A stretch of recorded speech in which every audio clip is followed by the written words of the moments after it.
Hi అండి, welcome to the mini vlog. ఈరోజు breakfast చేద్దామని ఎలక్ట్రానిక్ సిటీలో కొత్తగా ఓపెన్ చేసిన న్యూ తాజా తిండి అయితే వచ్చేసాను.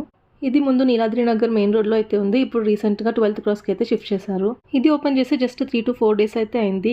ఇక్కడ ఒక స్పెషల్ ఆఫర్ అయితే పెట్టారు. ఈ October 3rd వరకు అయితే ప్రతి ఐటెంలో 50% ఆఫ్ అయితే ఉంది. ఈ రోజు నేను నా ఫ్రెండ్స్ కలిసి చాలా ఐటమ్స్ అయితే ట్రై చేశాము. ఇక్కడ చాలా వెరైటీస్ ఆఫ్ దోసెస్ అయితే అవైలబుల్ ఉన్నాయి. నేను ఇప్పుడు మసాలా దోశ ట్రై చేశాను. ఈ మసాలా దోశ యాక్చువల్ ప్రైస్ వచ్చేసి 50 రూపీస్. ఆఫర్ ఉండడం వల్ల 25 రూపీస్కే వచ్చేసింది. మసాలా దోశ అయితే నాకు బాగా నచ్చింది. లోపల ఆలు స్టఫ్ అయితే చాలా బాగుంది. క్రిస్పీగా చాలా బాగా అనిపించింది. నెక్స్ట్ ఇడ్లీ వడ ట్రై చేసాము.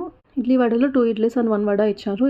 నెక్స్ట్ అయితే పూరి ట్రై చేసామండి. పర్లేదు, బాగానే ఉంది. తర్వాత కేసరి బాత్ అయితే ట్రై చేసాము. ఇది స్వీట్ కేసరి బాత్. ఇందులో పైనాపిల్ ముక్కలు యాడ్ చేసి పెట్టారు. చాలా బాగుంది. ఐటమ్స్ ట్రై చేద్దామని ఫస్ట్ బిసిబిల్లి బాత్ ఇంకా గీ రైస్ అయితే ఆర్డర్ చేసాము. బిసిబిల్లి బాత్లో బూందీ వేసుకొని తింటే చాలా బాగుంటుంది కదండి. నెక్స్ట్ గీ రైస్ కూడా బాగుంది, కానీ పలావ్ ఫీలింగ్ వచ్చింది. ఇన్ని తిన్నాక టీ తాగితే బాగా అనిపిస్తుంది కదండి. సో టీ అండ్ కాఫీ అయితే ఆర్డర్ చేసుకున్నాము. నెక్స్ట్ వ్లాగ్లో కలుద్దాం. Until then bye, stay happy.